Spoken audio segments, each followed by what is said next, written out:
Hello, this is Marian Davenport with the League of Women Voters of Portland, and you are watching our video voters guide or listening to our podcast. We're here today to talk with candidates running in the November 5, 2024 general election. We are grateful for the support of the Carol and Velma Sailing Foundation, the League of Women Voters of Portland Education Fund, the Weiss Foundation, and our media partner, Metro East Community Media.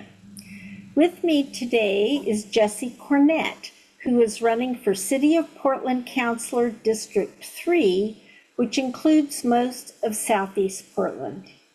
Welcome, Mr. Cornett. Why, thank you for having me. Please tell us a little bit about yourself and why you're running for this office. Sure. So Jessie Cornett, my pronouns are he, him. I've been involved in the political process and policy for over 2 decades now.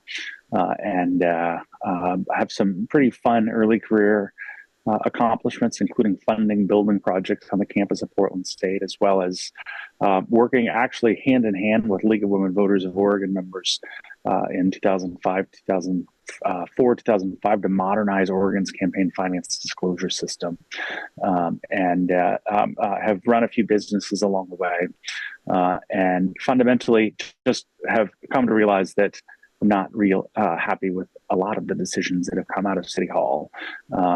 Fast forward really in my career to 2016 and 2020, I both worked for both of Senator Bernie Sanders' presidential campaigns, traveled the nation with him side by side for the final 6 months, had some incredible experiences, including going to Homestead Child Detention Center, where we literally we protested where our government is literally caging kids, as well as took diabetes patients to Canada to buy their insulin at 10 cents on the dollar. Those aren't municipal issues, but just really understanding how that impacts who we elect, impacts the day-to-day lives of everyone. In 2021, I got hired by the Oregon Latino Health Coalition to pass what is now known as Healthier Oregon. 55,000 Oregonians who, as a result of our work, have access to healthcare. These are folks that are migrant farm workers and such. They would have been eligible for the health plan except for their immigration status. So these are folks really in need. What I did to do that was I brought together 75 coalition partners, including conservative business organizations such as the Oregon Association of Nurseries on one side, SEIU on the other, the State Service Employees Union. Usually don't see eye to eye at anything. We got them to agree, and we got a proposal through, and proud of that work. That just speaks to both aspects of my career that I like to highlight and who I'm going to be as a leader, which is somebody that's not just compassionate, but has a proven track record of being collaborative in a meaningful way to help our neighbors out. What are your ideas for working productively with the other members of council from your district? I have a really complex method that I'll lean into. It's called being human. I think we're losing that in workplaces around the country with remote work. I'm running to serve along with, with my neighbors to represent our other neighbors to ensure that we are taking care of the needs and the business of the city. I'm not 50 feet away from one of the other candidates in this race right now. I've had coffee with another one already today. The fact is that we have to have a collaborative working style. And just going back to my first answer on Cover All People, I work with folks. I foster human relationships, and I think that's going to help. Whether it's somebody I philosophically agree with on everything, or somebody I philosophically agree with on very little, we're going to come to the table on the things that we do agree on. You're listening to our Video Voters Guide interview and podcast with Jessie Cornett, who is running for City of Portland Councilor District 3. What, if any, actions would you consider taking to address the current concerns related to the critical energy infrastructure hub on the Willamette River? Well, sure. Um, the hub it poses significant risks if not addressed. It's home to what 90% of the state's fuel. Um, it sits on liquefiable soil. It's in an earthquake zone. So any earthquake could cause catastrophic damage. There could be fuel spills, fires, other environmental devastation.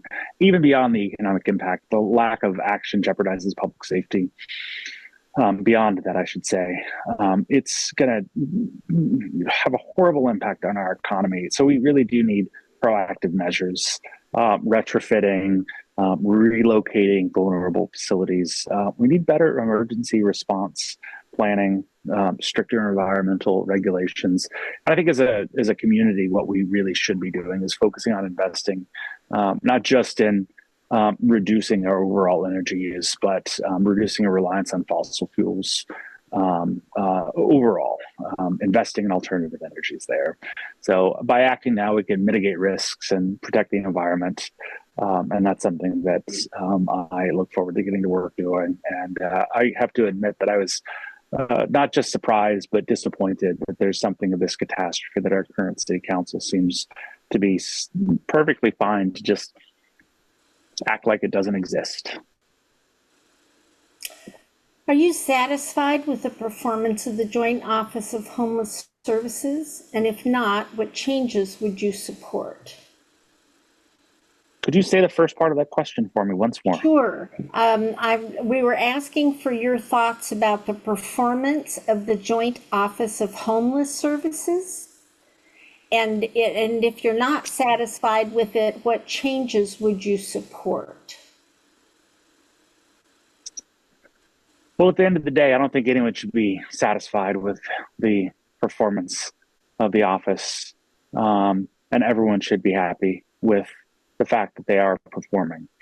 For me, the city is a participant. It's the joint office.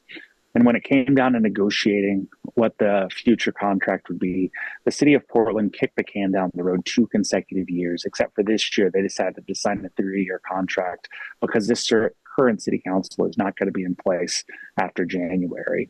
So like in many other things, they decided to tie our hands with their actions on this, but proving that they're going to treat the county and the office like they're adversaries and not partners as they should be. They have a look back period on October 15th where they can consider in a very short window if anything changed and the contract should be reconsidered. That's not how you treat a partner.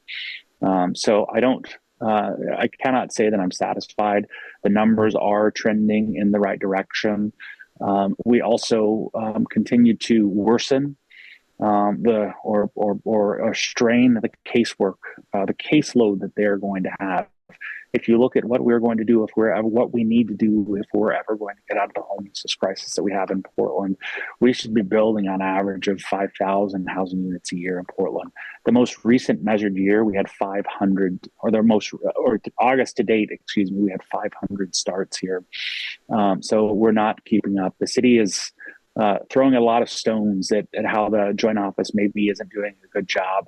Yeah, we're placing bureaucratic barriers around development and making things not only harder but more difficult, which is stymieing the ability to develop and ultimately worsening the caseload on all of the homelessness services here.